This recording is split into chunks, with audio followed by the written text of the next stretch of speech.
Kajian Fathul Bari Syarah Kitab Sahih Al-Bukhari, Kitabul Adab,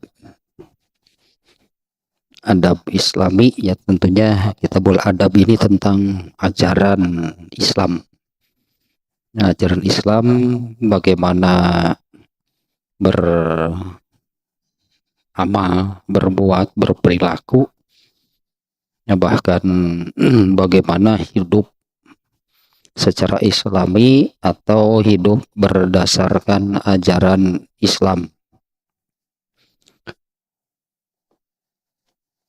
Nah, hal inilah, ya, ajaran Islam inilah yang apabila diamalkan, dijalankan dengan konsisten, maka akan tercapailah apa yang disebut dengan al-akhlakul karimah. Ya, atau sebaliknya, al-akhlakul karimah itu adalah warna diri, ya, warna diri, bentuk diri yang yang mewarnai, itu kan, yang mewarnai diri, yang membentuk dirinya itu adalah adab atau ajaran Islam. Nah, hanya boleh disebutnya demikianlah. Itulah al-akhlakul karimah, itulah jalan menuju surga. Al-akhlakul karimah itulah pintu surga. Nah, bab ke malah masih bab 90 nih ya, masih bab 90 ya, jadi bukan mengulang, memang belum selesai ini. Bab 90 yaitu babu ma yajuzu minasyiri warrojazi wal hudai wa ma yukrahu minhu. Ya, bab syair. Ya, apa ya, syair, bahasa kitanya jadi syair atau bait lagu, pantun. Nah, atau syair itu seni secara umum, apakah berupa lagu atau pantun atau apa yang dibolehkan dan yang dilarang. Artinya kan yang baik itu yang dibolehkan, yang buruk, yang jelek, nah itu yang tidak dibolehkan. Jadi pada dasarnya seni berupa syair atau ar-rojaz atau al-huda, nah, itu pada dasarnya, pada asalnya itu hal keduniaan, karena keberadaannya lebih dulu syair, bait, lagu, pantun dan sebagainya dibandingkan dengan agama Islam. Makanya banyak syair-syair jahiliyah. Ya, banyak syair-syair jahiliyah, berarti sebelum ada Islam. Nah, kemudian setelah ada Islam gitu ya. Nah, setelah ada Islam, di surat Asy-Syu'ara, hanya ayat yang terakhir kemarin ya, yang Allah melaknat gitulah mereka. Nah, kemudian ada 3 orang sahabat termasuk Ubay bin Ka'ab, bagaimana kami dengan kami juga penyair. Nah, ternyata di bagian terakhirnya, di ayat terakhir, Allah mengecualikan karena syair-syair para sahabat yang asalnya jahiliyah. Ya, syair-syair para sahabat itu justru mengkanter syair-syair yang buruk itu dari syair-syair jahiliyah. Itulah yang kemarin ya, ayat surat Asy-Syu'ara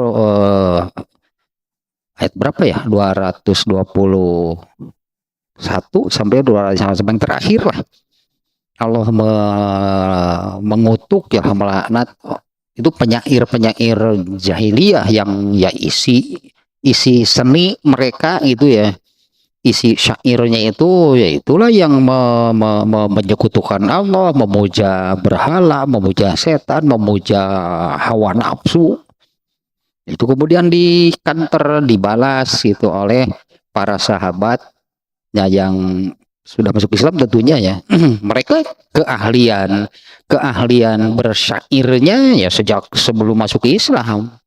Tapi setelah masuk Islam, kemudian mereka, para sahabat ini membuat syair-syairnya itu justru mengkanter, membalas syair-syair jahiliyah. Nah kemarin ini nih ya, diantaranya nih, Ibnu Battal nih mengatakan, maka nafi syi'ri warrojazi ya maka nafi syi'ri warrojazi zikrullahi ta'ala wa ta'zimun lahu wa wahdaniyatuhu wa isaru ta'atihi wal istislamu lahu fahuwa hasanun muraghhabun fihi. Selama syair itu nya syair lagu bait pantun nya maka nafi syi'ri warrojazi.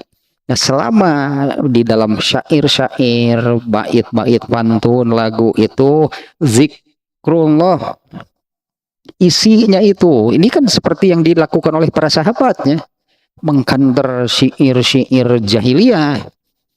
Nah selama syair itu di dalamnya ada zikrullah yang mengingat Allah, wa ta'zimun lahu mengagungkan Allah, wa wahdaniyatuhu memahaesakannya, wa isaru ta'atihi dan dorongan anjuran untuk ketaatan kepadanya, kepada Allah, wal istislamilahu dan mendorong lah sebenarnya mendorong untuk berserah diri kepada Allah, fahuwa hasanun itu syair yang baik, itu karya seni lah ya, saya katakan secara umum itu syair itu karya seni yang baik, muraghhabun fihi itu disukai.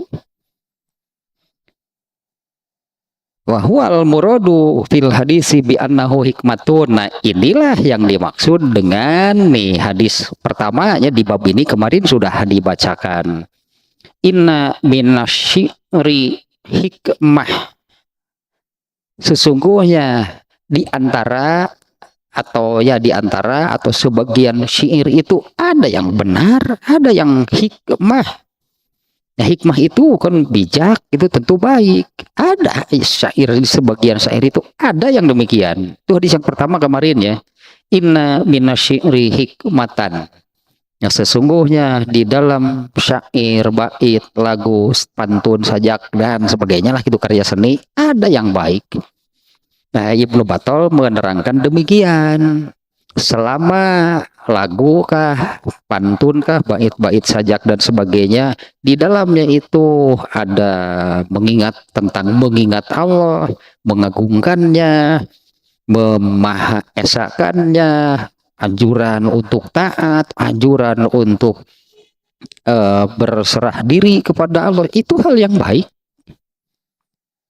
Bentuknya pantun, bentuknya lagu, tapi kan isinya ya apa salahnya gitu, itu malah itu hal yang baik. Wa makana kaziban wa fuhsyan fahuwa mazmumun. Nah apabila selama syair itu isinya yang seperti ini, yang kedua nih, wa makana kizban atau kaziban. Kalau lagu-lagu itu isinya tentang kebohongan, hayalan, lamunan, wapuhsan, dan isinya itu malah puhsan itu ya itulah tadinya isinya puhsan itu keburukan, kejelekan, dosa besar. Nah seperti inilah hanya yang ya tapi kalau tentang cintanya, cinta kepada Allah kah, cinta kepada Rasulullah kah, cinta kepada yang benar itu yang diarahkan oleh Allah. Nah tapi kalau di dalam soalnya bentuknya kan bisa lagu, bisa pantun, kalau bentuknya beragam lah artinya ya. Tapi isinya ya, tentang pemujaan hawa nafsu nih, terutama nih tentang pemujaan hawa nafsu. Kalau lagu tentang cinta, isinya pergaulan bebas. Isinya itu pergaulan bebas lah gitulah. Yo, ya banyak lah lirik-lirik lagu yang isinya demikian. Nah itu hal yang tercela, yang buruk. Kalau dalam surat Luqman, surat Luqman itu di ayat ke-6. Ya, auzubillahi minasyaitonirrajim. Wa minan nasi mayyashtari lah wal hadis. Nah, namanya itu kategorinya itulah wal hadis. Al hadis itu beragam, bisa ucapan, bisa omongan biasa, bisa tulisan, bisa karya seni. Lah wal hadis, lah wal hadis. Nah, wa minan nasi mayyashtari lah wal hadis liyudilla an sabilillah.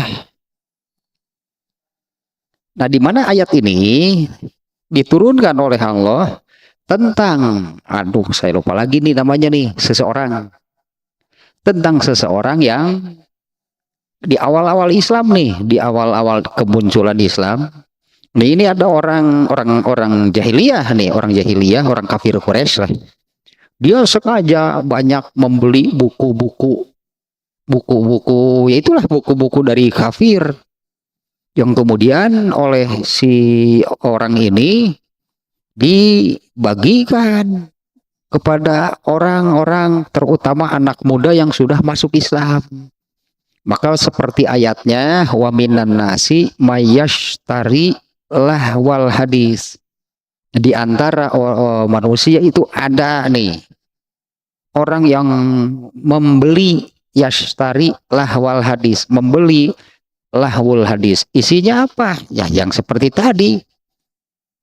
Isinya itu malah hal-hal yang bertentangan dengan apa yang diajarkan oleh Allah, tentang disebutnya kan pemujaan hawa nafsu, memuja hawa nafsu, bahkan ada yang isinya itu memuja setan.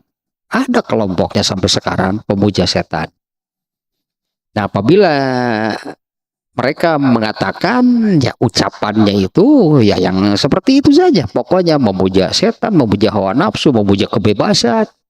Bentuknya bisa ucapan biasa, bisa buku, bisa ya tulisan, artinya bisa tulisan, bisa lagu, bisa apapun. Nah, ayat tersebut sekali lagi nih di surat Luqman ayat 6 ya. Di antara manusia ada yang sengaja yashtari, dia membeli buku-buku dari kafir, dari ateis, dari agama-agama pagan lah gitu, agama-agama turun temurun yang gak jelas. Liyudilla an sabilillah.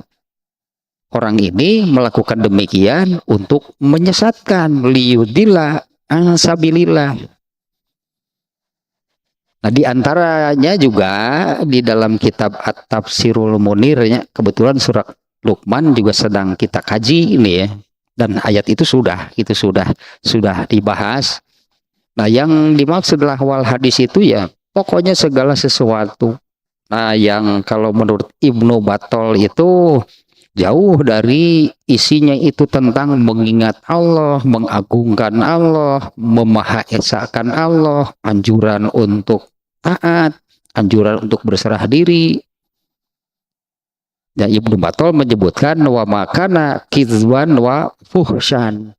Nah, apabila isinya itu kebohongan, artinya kan hanya hayalan, imajinasi, lalu dituangkanlah sebagai karya seni. Nah, itu yang bahwa mazmumun itu adalah hal yang tercela. Nah, yang kemarin hadisnya baru satunya yang barusan. Nah, sekarang nih hadis berikutnya nih. Hadis berikutnya, karena di dalam bab ini Imam Bukhari memasukkan 5 nih hadisnya nih. Nah, yang pertama yaitu inna minasyi'ri hikmatan. Rasulullah tidak menyalahkan syair. Inna minasyi'ri hikmah. Jadi antara syair-syair itu ada yang hikmah. Hikmah itu bijak, benar, baik gitu ya. Nah, apalagi kemarin kan saya bacakan juga ya di hadis Abu Dawud. Nih, saya ulangi lagi ini perlulah ya saya ulangi terjemahnya saja nih. Nah, Rasulullah SAW bersabda, sesungguhnya inna fil minal bayani lasihron. Lasihron, inna minal bayani lasihron.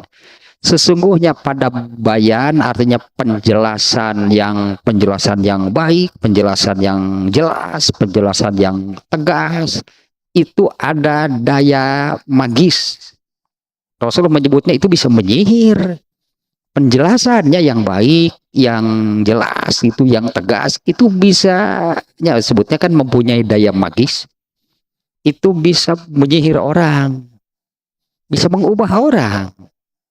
Satunya ini isi hadisnya yang kemarin nih. Kemudian inna minal qauli iyalan. Ya, sesungguhnya pada pada ilmu itu ada kebodohan. Pada syair itu ada hikmah. Pada perkataan itu ada kelemahan, kebingungan. Nah, ini penjelasannya kemarin demikian nih. Maksud dari sesungguhnya pada penjelasan itu ada sihir di dalamnya adalah terkadang seseorang yang salah lebih pandai dalam berargumen. Nah, artinya padahal dia posisinya dalam posisi salah. Tapi dia bisa menerangkan, dia bisa menyampaikan argumennya. Nah, lebih baiknya berargumen dibandingkan dengan orang yang benar, hingga penjelasannya itu dapat menyihir orang lain, lalu ia pun pergi dengan merampas kebenaran tersebut. Nah, ini kan punya daya magis namanya. Bisa sampai seperti ini, padahal dalam posisi yang salah, tapi dia lebih fasih, lebih baik, lebih jelas, lebih tegas dalam menerangkan, kalah yang benar. Akhirnya orang itu perginya merampas kebenaran orang tersebut. Kemudian pada ilmu itu ada kebodohan. Nah, ini terjemahannya kurang lebih demikian ya. Pada ilmu itu ada kebodohan. Maksudnya adalah jika seorang alim, seorang ahli ilmu memaksakan diri untuk mengetahui sesuatu yang ia tidak sanggup, bukan bidangnya, bukan faknya, gitulahnya, menguasai, memang bukan bidangnya. Justru hal itu akan menjadikannya bodoh, dalam kurung bicara tanpa ilmu. Pada seorang alim bisa demikian. Seorang ahli ilmu lah, dalam ini ulama lah, ulama kiai gitu, seorang ahli ilmu memaksakan diri bicara tentang sesuatu yang bukan bagiannya, maka itu akan hal itu akan menjadikannya bodoh, dalam arti bicara tanpa ilmu, karena memang bukan faknya, dia tidak menguasainya.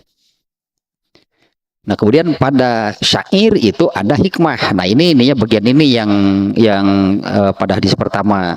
Pada syair itu ada hikmah.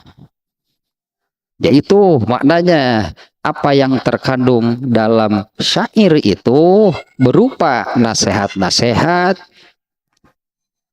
perumpamaan-perumpamaan yang bisa menjadi nasihat bagi orang banyak.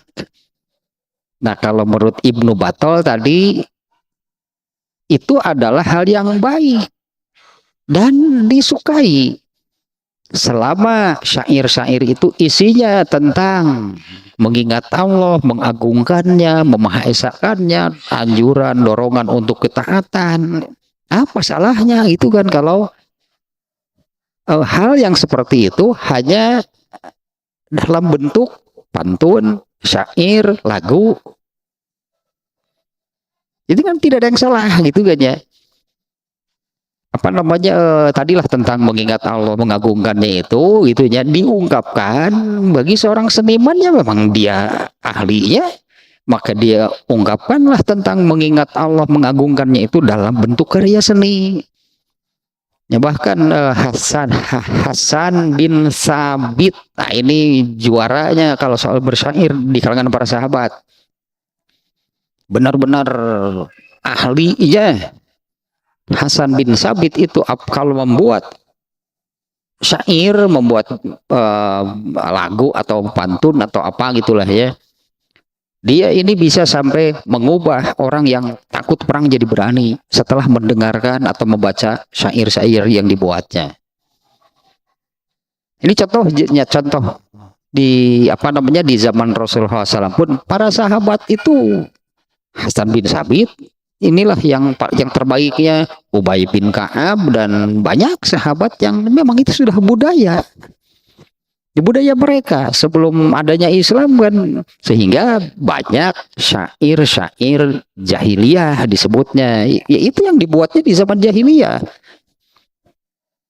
dibuat oleh orang-orang sebelum ada Islam gitu kan. Jahiliyah itu ya isinya apa ya, sesuailah dengan akidah, sesuailah dengan pemahaman mereka, ya itu tentang kebebasan, memuja hawa nafsu, yang memuja setan intinya.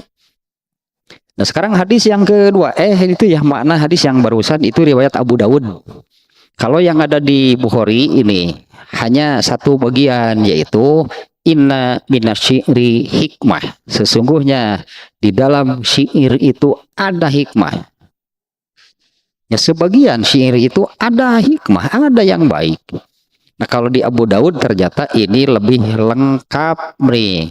Imam Bukhari Rasulullah SAW bersabda, satu, pada bayan penjelasan ada daya magis, pada ilmu ada kebodohan. Itu tekan tadinya, yang mananya tadi sudah dijelaskan. Seorang ahli ilmu, seorang ulama bicara yang bukan ranahnya, dia akan kelihatan bodoh karena dia akan bicara tanpa ilmu. Nah, kemudian pada syair itu ada hikmah, kemudian satu lagi pada perkataan itu ada kelemahan. Nah ini ya maknanya adalah, nah kalau tadinya makna pada syair itu ada hikmah, yaitu yang isinya di dalamnya terkandung nasihat, perumpamaan yang bisa menjadi nasihat bagi orang banyak.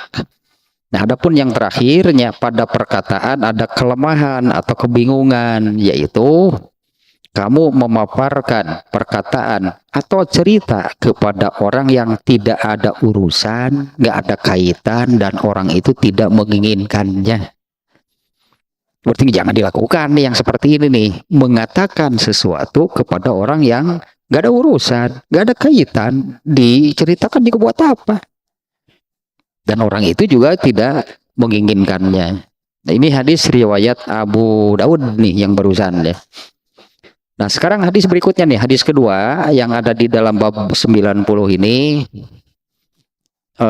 Intinya sudah sebetulnya intinya masalahnya bab ini sudah hanya bisa kita dapatkan seperti judul yang dibuat oleh Imam Bukhari, ma yajuzu minasyi'ri warrojazi wal hudai wa ma yukrahu minhu.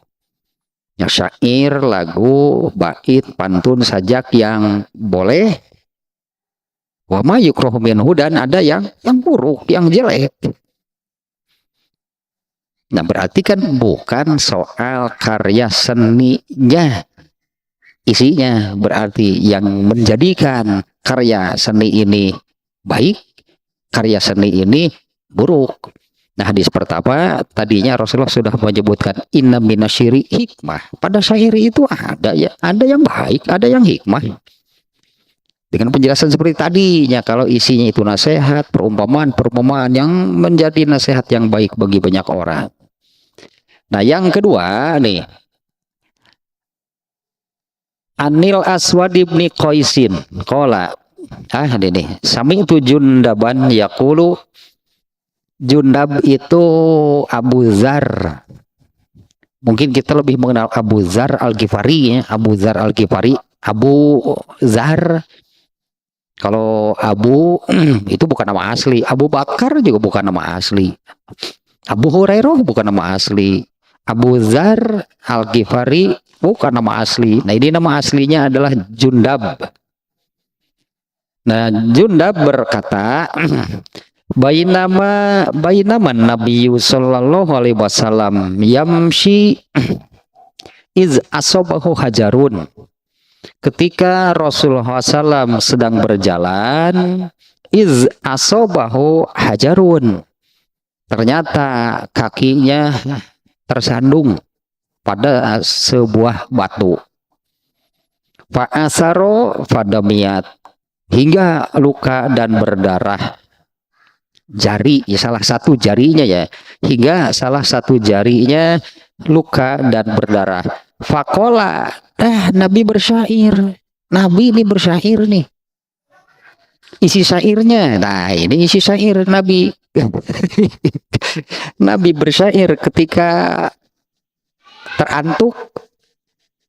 Apa terantuk? Kakinya ya terantuk ditajam. Kakinya terantuk ditajam sampai berdarah. Ya kakinya salah satunya salah satu jarinya ya luka dan berdarah. Rasulullah SAW kemudian berpantun, bersyair. Hal anti ila isbaun damiyat wa fi sabilillahi ma lakit. Aduh, kayaknya Nabi itu ditajam langsung berpantun. Budaya soalnya gitu kan. Itulah yang apa namanya sudah budaya, ini sudah menjadi apa namanya budaya lah sebutannya. Nah, Rasulullah SAW ketika kakinya terantuk hingga luka dan berdarah, beliau bersyair. Nah, bahasa Arabnya seperti itu asli dari nabinya. Hal anti ila isbaun dami wa fi sabilillahi malakit. Aduh, saya gak tahu lagunya. Ini Irama Padang Pasir kayaknya. Irama Gambus. Irama Padang Pasir lah. Kalaupun bukan tidak bernada, berlagu, ya inilah berarti menjadi bait pantun. Nah, yang maknanya seperti ini.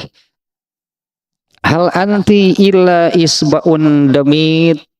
Bukanlah engkau ini hanya sebuah jari yang berdarah. Bukanlah engkau ini. Jadi ini Rasul itu berpantun itu ke jarinya gitu, ke jarinya yang luka dan berdarah. Bukanlah engkau itu melainkan hanya sebuah jari gitu, hanya sebuah jari yang berdarah. Dan ini terjadi ketika engkau ikut berjihad fisabilillah. Nah, isinya seperti ini kalau Rasulullah berpantun. Tidaklah engkau ini hanya sebuah jari yang berdarah, dan ini terjadi ketika engkau berjihad fisabilillah. Tapi ini bentuknya syair nih ya. Nah, kejadian ini ya. Nah, ini memang terjadi seperti pantun Rasulullah yang demikian ya. Engkau itu terjadi ketika engkau berjihad fisabilillah. Nah, ini memang terjadi ketika Rasulullah SAW berperang. Ya, dalam perang lah gitunya, di medan perang gitu. Ketika berperang, kaki Rasulullah SAW itu terantuk pada sebuah batu hingga berdarah. Kemudian Rasulullah mengatakan seperti ini. Saya nggak ini ya apa namanya nggak hafal iramanya kalau ini berirama, atau kalau pantun gitu biasanya mereka gaya pantun mereka itu seperti apa, karena ini seni kan, karena ini seni ini ya, bukan ucapan biasa.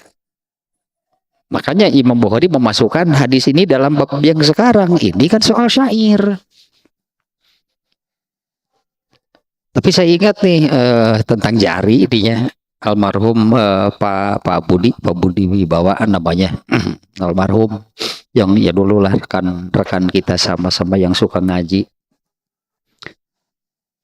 tentang jari sihnya, tentang jari, tentang ini nih, apabila sujud, dalam posisi sujud nih ya, jari kaki itu kan semuanya telapak kakinya itu kan, telapak kakinya itu kan berdiri tegak, ditegakkan, kemudian seluruh jarinya dilipat menghadap kiblat.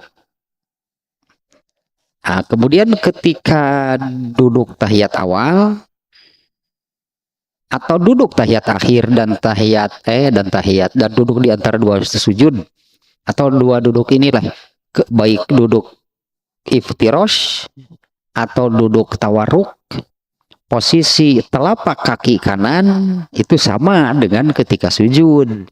Telapak kakinya nih ya, telapaknya ditegakkan, jari-jarinya dilipat menghadap kiblat seluruhnya. Seluruhnya gitu ya, seluruh jarinya dilipat menghadap kiblat. Kalau kenyataannya kita suka melihat nih orang yang sedang duduk iftirosh ataupun duduk tawarruk, kakinya ditegakkan tapi jari yang melipatnya dilipat ke kiblatnya itu ada yang hanya jempolnya saja, ada yang hanya 2, ada yang 3. Nah, cukup banyak yang seperti itu. Nah, ini saya ingat Pak Budi almarhum itu, nah ketika gitunya, ketika mendapat penjelasan demikian dalam posisi duduk ketika sholat, apa namanya, telapak kaki kanan itu kan diposisikan tegak berdiri, seluruh jarinya menghadap ke kiblat. Jadi melipatnya itu dari pangkal jari, Di sini ini kalau tangan itu kan ini pangkal jarinya. Nah, ketika dilipat itu dari pangkalnya melipat, bukan di sini gitu melipatnya, tapi dari pangkalnya. Nah, jari kaki juga demikian. Nah, Pak Budi dulu ketika memposisikan kaki, kenapa ini kelingking ngangkat? Ada yang salah berarti. Artinya si jari kelingkingnya itu tidak dilipat menghadap ke kiblat. Dipaksakan, ternyata sakit. Itulah dipaksakannya. Ya karena memang dalilnya demikian. Telapak kakinya diposisikan tegak berdiri, seluruh jarinya dilipat menghadap kiblat. Saya ingat ini Pak Budi Wibawa itu gini, dia memarahi kelingkingnya. Pakai bahasa Sunda. Ari sia rek milu taat moal diamputasi ku aing sia. Sia rek milu rek taat moal.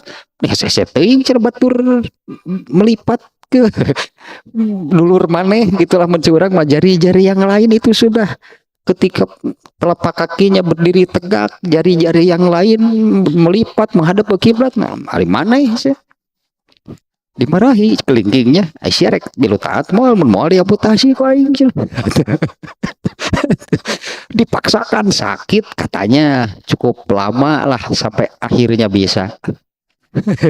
Saya ingat tentang jari. Ternyata Nabi juga pernah bicara kepada jarinya sendiri. Kamu ini hal anti ila isbaun damit. Kamu ini hanya sebuah jari saja yang berdarah. Tapi kamu kan berdarahnya ketika perang fisabilillah. Itu kan Nabi bicara dengan jarinya. ini nih hal anti ila isbaun damit wa fisabilillahi malakit. Gitu laguna saya nggak tahu. yang saya nggak tahu itu irama aja nih seperti apa nih Nabi bersyair itunya. Ini syair nih bentuknya. Jarinya sendiri di mana ari siar miru taat moal batur narilep Oh, eta dicarekan jari kelingkingnya sendiri dimarahi. Ada contohnya ternyata nih Rasulullah juga bicara kepada jarinya. Nah itu hadis yang kedua aja. Nabi ini langsung nih yang bersyair. Entah ini ke soal syairnya pendek atau panjang nggak jadi masalah. Tapi Nabi bersyair. Nih kata-katanya juga ada nih dimuat di dalam hadis ini. Ma anti illa isbaun damit wa fisabilillahi malakit. Kena sih karena kalau mendengar langsungnya Nabi ngahariring. Nabi bersenandung tentang jari sih. Nah kan ini isinya baik. Ya artinya seperti ini. Ini kan musibah. Ini kan kecelakaan yang dialami oleh Rasulullah. Yaitu terantukkan kakinya sampai berdarah. Nah, tapi di bait keduanya Nabi tenang. Kamu berdarahnya itu ketika sedang jihad, aman. Itulah, itu jarinya dia bicara tenang lah gitu. Kamu ini berdarahnya ketika sedang berjihad fisabilillah. Nah ini kan isinya baik. Nabi bersyair, isinya baik. Coba kalau kita seperti barusan lah kurang lebih isinya isi dari bait syair yang apa namanya yang dikumandangkan atau apalahnya oleh Rasulullah SAW. Kan isinya ini kan hal yang baik. Ketika dapat musibah berupa seperti itu, tapi ini kan terjadi ketika sedang berjihad fisabilillah. Coba lamun ker sesepedahan tuluy ka jurang kumaha tah rek sairna kumaha tah sesepedahan gitu atuh da sesepedahan aja neangan rute no sok araneh wae atuh beurina ge lah cari itu yang masuk jurang ternyata kira-kira syairnya seperti apa era rek bersairna ge makanya sampai apa namanya ya itulah sampai celaka berdarah sampai berapa jahitan coba syairna siga kumaha. Nah deh kita ke hadis ketiga nih. Hadis kedua berartinya ini Nabi sendiri itu yang bersyair. Itu kan ya ini jelas nih menunjukkan demikian nih hadis yang kedua ini nih. Kalau hadis pertama tadi Rasulullah SAW menyebutkan sesungguhnya pada sebagian syair itu ada yang hikmah, ada yang baik. Dengan penjelasan seperti tadi. Nah, yang kedua, ini contoh Nabi sendiri bersyair. Jadi apa namanya sebutnya? Mau mengharamkan bagaimana? Mau mengharamkan bagaimana? Kalau Nabi sendiri melakukan. Kemudian para sahabat itu ada yang ahlinya dalam bersyair. Di antaranya yang kemarin disebut 3 orang kan, Hasan bin Sabit, Ubay bin Ka'ab, satu lagi siapa yang kemarin nih dari yang 3 sahabat, mereka kan nih penyair, mereka seniman. Nah, kemudian yang ketiga nih, An Abi Hurairah radhiyallahu anhu qala Nabi sallallahu alaihi wasallam. Dari Abu Hurairah, semoga Allah meridhoinya, Nabi sallallahu alaihi wasallam bersabda. Nah, ini contoh lagi nih, pantas kalau Imam Bukhari membuat judulnya demikian. Ada yang baik, ada yang buruk. Ini contoh Rasulullah SAW terhadap komentar lah, anggap nih komentarnya. Komentar Rasulullah SAW terhadap sebuah syair. Nah Rasulullah SAW ini bersabda, asdaku kalimatin qolaha syair. Syair aja eksplisit nih, syair seorang seniman, seorang penyair. Kalimatul labid. Nah dari Abu Hurairah semoga Allah meridhoinya, Nabi SAW bersabda, asdaku kalimatin qolaha syair. Sebenar-benar kalimat yang diucapkan oleh seorang penyair. Kalimatul labid adalah kalimat, nah ini namanya labid penyairnya. apa namanya, liriknya seperti ini nih. Nih, ini liriknya nih. Lirik kalau lagu ya ini lirik lagunya seperti ini. Ala kullu syai'in ma khalallahu batil. Wa kada Umayyatubnu Abi Sulti an Yuslim. Ala kullu syai'in ma khalallahu batil wa kada Umayyatubnu Abi Sulti ayuslim. Nah ini nih lirik lagunya atau bait pantunnya. Rasulullah mengomentari asdaku kalimatin qala syair. Sebaik-baik kalimat yang diucapkan oleh seorang penyair adalah kalimat labid, yaitu ala kullu syai'in ma khalallaha batil. Ketahuilah. Nah, ini kalau terjemahnya demikian nih ya. Ketahuilah semua atau segala sesuatu, kullu syai'in, segala sesuatu ma khalallaha, selain Allah itu adalah batil. Ini yang dikomentari oleh Rasulullah. Nah, ini lirik lagu terbaik seperti ini. Ketahuilah kullu syai'in ma khalallah, segala sesuatu selain Allah itu adalah batil. Ini kan namanya syairnya, namanya syair. Di awal sekali nih bab ini. Apa sih yang disebut asyiru? Syairnya bahasa Arabnya asyiru gitulah kalau dibaca sesuai ininya, asyiru atau syair. Syair itu adalah kalimat-kalimat yang maknanya dalam, yang bobotnya gitu ya. Makanya kan tidak sembarang orang bisa membuat karya, jadinya karya seni. Harus yang berjiwa seni, harus yang berbakat. Beda kalau seorang yang berjiwa seni, yang berbakat, kemudian membuat sajak. Ini kita bandingkan saja begininya. Bandingkan dengan, coba kalau anak-anak, itulah anak-anak nih ya. Seperti saya kira kita juga mengalami dulu waktu sekolah dasar suka diperintah untuk coba membuat sajak. Kira-kira kalau sajak yang dibuat anak-anak seperti apa? Nggak ada bobot. Saya kira nggak berbobotnya. Paling anak-anak sajaknya tentang apa gitu ya.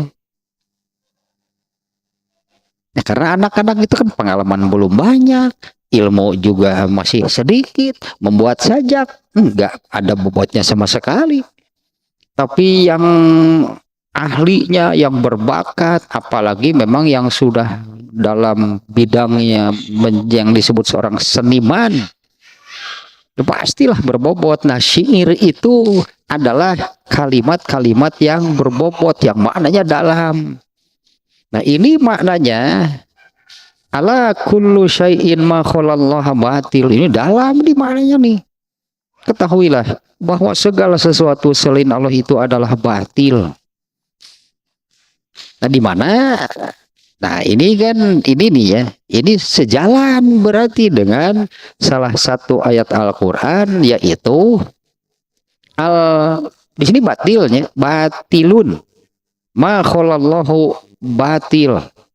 Ini sejalan dengan ayat. Makanya ini syair yang baik.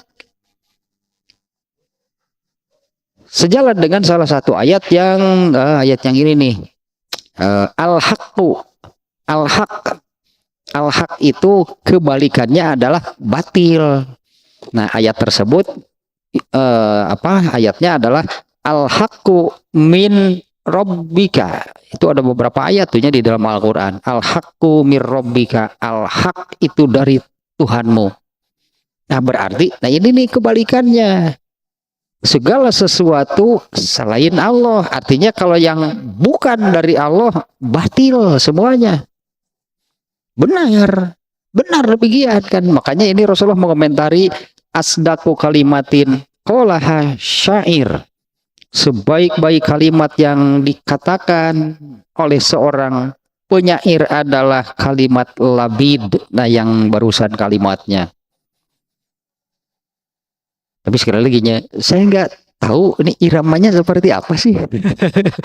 Nyamual jauh ti irama padang pasir ya, merenang lah irama gambus. Itu kalau itu iramanya seperti apa nih ya? Karena ini juga cuma potongannya ya. Biasanya kalau syair-syair seperti ini panjang biasanya. Ini hanya potongan yang diambil. Nah, Rasulullah mengambil kalimat ini nih. Ala ketahuilah. Kullu syai'in khoma kholallaha batil. Segala sesuatu selain Allah itu adalah batil. Nah, ini sejalan dengan ayat al-haqqu mir rabbika. Al-haq itu dari Tuhanmu. Kebalikan dari al-haq itu batil. Kalau al-haq itu dari Allah, selain dari Allah, batil. Berarti ini benar nih syair ini nih. Al-haqqu mir rabbika fala takunanna minal mumtarin, gitulah ayatnya ya. Al-haq itu dari Tuhanmu, maka jangan sekali-kali kamu termasuk orang yang ragu. Wa kada Umayyah bin Abi Salti ayyuslim, dan hampir saja Umayyah bin Abi Salt masuk Islam. Nah, itulah syairnya demikian ya. Nah, itu hadis kedua nih yang nih Imam Bukhari memasukkan juga syair. Kalau yang pertama tadi syair yang Nabi sendiri yang bersyairnya tentang jari yang luka. Kalau yang ini Nabi mengomentari sebuah syair, lagu kah, pantun atau apalah gitunya. Yang menurut Rasulullah SAW inilah syair, kalimat terbaik yang diucapkan oleh seorang penyair. Kemudian hadis ke 4 berarti nih. Nah, hadis yang keempat dari Salamah. Wah, ini hadis cukup panjang nih. Ini terjemahnya saja nih ya, kalau dibaca dengan Arabnya panjang nih. Dari Salamah al-Aqwa. Ya, dari Salamah al-Aqwa. Dia berkata, aku pernah keluar bersama Rasulullah SAW menuju Khaybar. Ini ketika mau perang, ini perang Khaybar. Aku keluar bersama Rasulullah SAW menuju perang Khaybar. Kemudian kami mengadakan perjalanan di malam hari. Karena Khaybar itu satu tempat yang dekat kota Mekah. Kalau sekarang bukan sekarang sih, beberapa tahun yang lalu intinya saya ingat ketika ke sana itu Khaybar itu jadi tempat peternakan unta. Salah satunya gitulah, atau peternakan unta ada di sana. Ke sana itu sengaja mau beli susu unta langsung dari peternakannya, satu ini 10 real di Khaybar dekat Mekah. Sementara ini perang Khaybar. Kalau terjadi perang itu kan Rasulullah sudah di Madinah, berarti makanya perjalanannya jauh menuju Khaybar. Nah, kami mengadakan perjalanan malam hari. Seorang anggota pasukan dari suatu kaum berkata kepada Amir bin Al-Aqwa, tidakkah kamu mau memperdengarkan kepada kami syair-syairmu? Tuh, dengannya ini sudah jelasnya semuanya menunjukkan ada syair nih. Nah, tidakkah kamu mau memperdengarkan kepada kami syair-syair kamu? Salamah berkata, Amir memang seorang penyair. Kemudian dia turun sambil menghalau unta dan mulailah dia bersyair. Ini ada orang yang mengatakan demikian ya.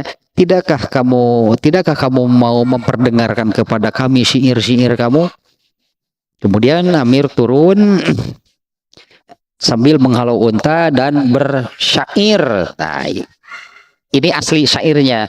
Allahumma laula anta mahtadaina wala tasaddaqna wala sallaina faghfir fida'an laka maktafaina wasabbitil aqdama in laqaina wa alqiyan sakinatan alaina inna iza sihabina ataina wabisiyahi awalu alaina.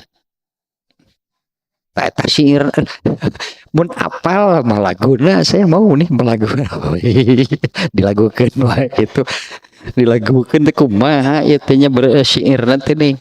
Nah itu ada nih syairnya nih ya, isinya nih coba kita lihat kurang lebih nih terjemah dari syair tersebut adalah, ya Allah kalau bukan karena hidayahmu maka tidaklah kami akan mendapat petunjuk. Kami tidak akan bersodako dan kami tidak akan mendirikan sholat. Oleh karena itu, ampunilah kami sebagai tebusan Engkau atas kesalahan kami. Dan teguhkanlah pendirian kami jika bertemu dengan musuh. Tanamkanlah ketenangan di hati kami apabila dipanggil kami pasti akan datang. Dan dengan teriakan mereka akan menangis kepada kami. Ketika Rasulullah SAW mendengar hal itu, beliau bertanya, siapakah orang yang menghalau unta sambil bersyair itu? Mereka menjawab, Amir bin Al-Aqwa. Beliau bersabda, semoga Allah merahmatinya. Lalu seorang anggota pasukan bertanya, betulkah begitu wahai Rasulullah? Alangkah baiknya sekiranya Tuhan menyuruhnya supaya terus menghibur kami. Ya nama sekali Rasulullah mending oke sudah nyanyi si Etam. Ini seperti ini nih. Oh betul begitu Rasulullah? Iya. Nah kalau begitu alangkah baiknya sekiranya Tuhan ya ini dia orang ini bicara kepada Rasulullah ya. Alangkah baiknya kalau begitu, alangkah baiknya kalau Tuhan terus menyuruh orang itu supaya menghibur kami. Salamah berkata, kiranya saat itu kami telah sampai di Khaybar. Kemudian kami mengepung penduduknya. Nah ini selanjutnya lah kejadian ini nih ya. Nah ini tentang syairnya tadi seperti itu. Sampai Rasulullah SAW kan, siapa tadi? Itu kan siapa tadi ini Rasulullah SAW mengatakan menanyakan demikian. Ya, siapa tadi orang yang menghalau unta sambil bersyair itu? Mereka menjawab Amir bin Al-Aqwa. Beliau bersabda, semoga Allah merahmatinya. Nah lalu orang-orang kan mengatakan, Rasulullah suruh saja Amir Al-Aqwanya untuk terus menghibur kami. Nah, ternyata kemudian sampai di Khaybar, lalu kami mengepung penduduknya, hingga perut kami terasa sangat lapar. Kemudian Allah menaklukkan daerah tersebut untuk kaum muslimin. Setelah hari mulai petang, di hari penaklukan Khaybar, mereka mulai menyalakan api.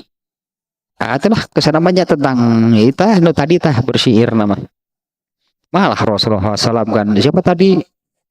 Semoga Allah merahmatinya.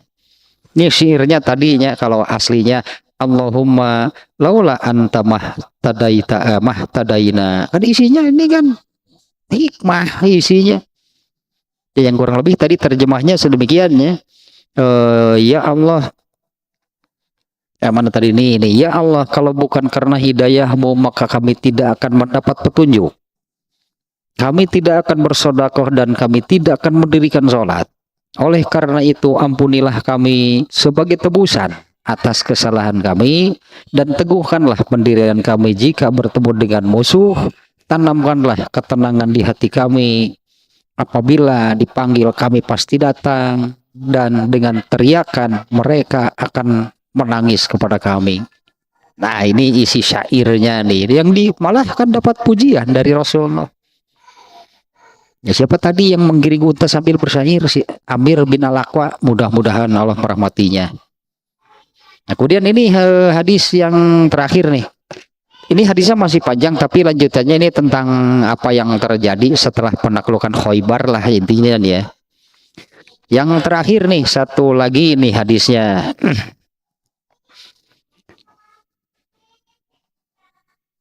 Dari siapa nih? Anas bin Malikin radhiyallahu anhu qala. Dari Anas bin Malik semoga Allah meridhoinya, ia berkata, Atan Nabiyyu sallallahu alaihi wasallam ala ba'di nisaihi wa ma'ahum Ummu Sulaimin. Nabi Shallallahu Alaihi Wasallam menemui sebagian istri-istrinya. Wa ma'ahunna Ummu Sulaimin. Nah di sana ada Ummu Sulaim. Jadi beberapa orang nih, beberapa orang istri Rasulullah SAW. Ya, Rasulullah SAW datang menemui beberapa orang istri beliau. Nah di tempat tersebut ada Ummu Sulaim. Jadi tempat tersebut ada Ummu Sulaim. Ummu Sulaim itu ibunya Anas bin Malik. Nah, inilah sedikitnya sedikit saja tentang Ummu Sulaim, ibunya Anas bin Malik. Kalau neneknya Mulaikah. Mulaikah ini yang mengundang Nabi ke rumahnya yang jelek. Rumahnya jelek dan miskin, itunya Mulaikah. Neneknya Anas bin Malik ini miskin, mengundang Rasulullah SAW ketika punya sedikit rezeki, lalu dibuat makanan dan menyuruh Anas bin Malik untuk mengundang Nabi makan. Ketika Rasulullah datang ke rumahnya, ya rumahnya jelek, Rasulullah langsung makan. Sebelum pulang Rasulullah SAW sholat 2 rakaat. Lalu Anas bin Malik dan seorang kawannya ikut sholat. Mulaikah ikut sholat. Setelah sholat Rasulullah kemudian perginya pulang, itulah meninggalkan. Rasulullah SAW sholat di atas tikar yang sudah hitam. Oleh Anas bin Malik itu sengaja dibersihkan dulunya. Ya ini yang miskin lahnya, tikarnya jelek, dibersihkan dulu karena ternyata Rasulullah SAW sholat di sana. Sholat apa? Nggak tahu.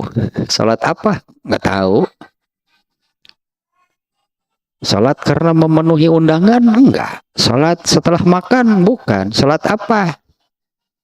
Dalam bahasa Arab, mutlak.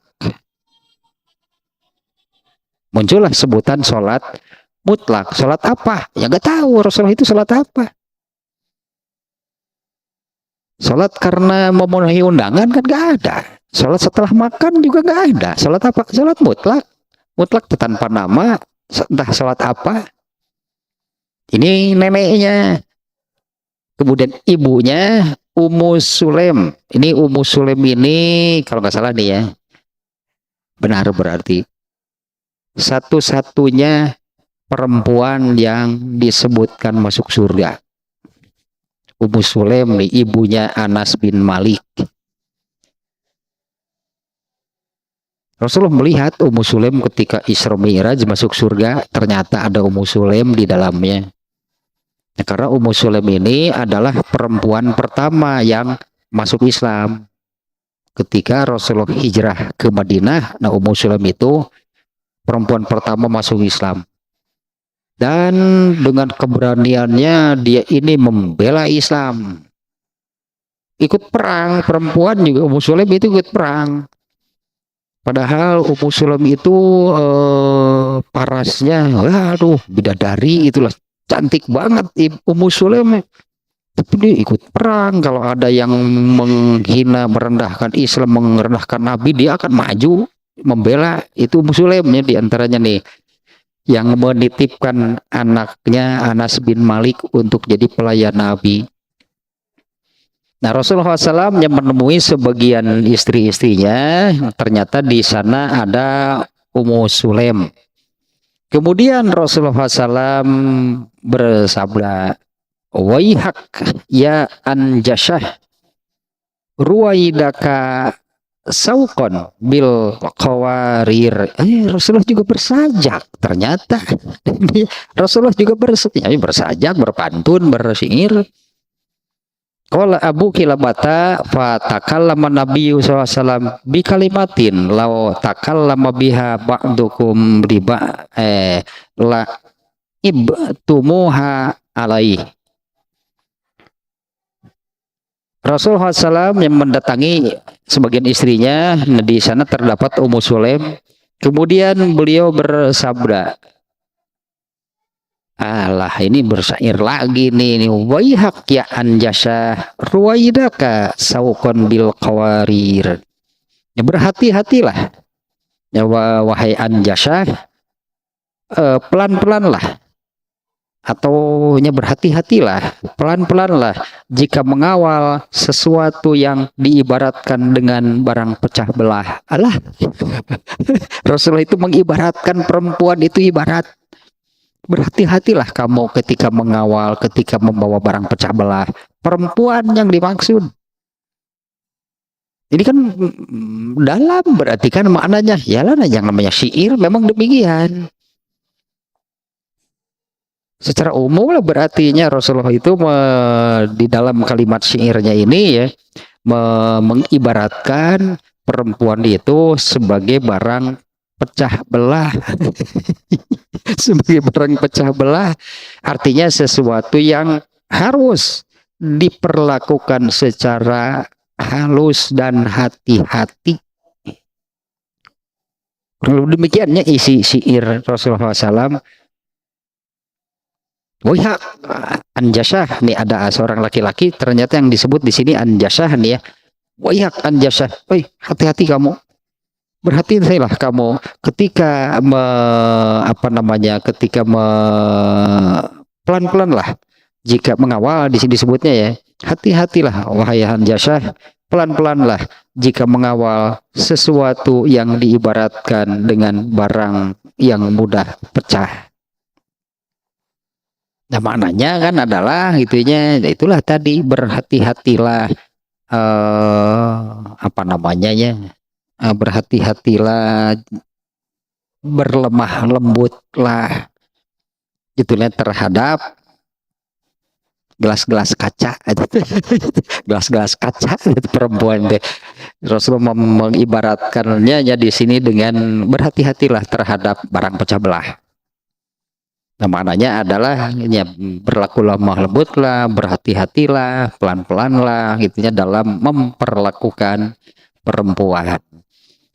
Nah, selesai sampai hadis yang terakhir yang barusan yang kelima gitunya. Di sini Rasulullah bersyair lagi.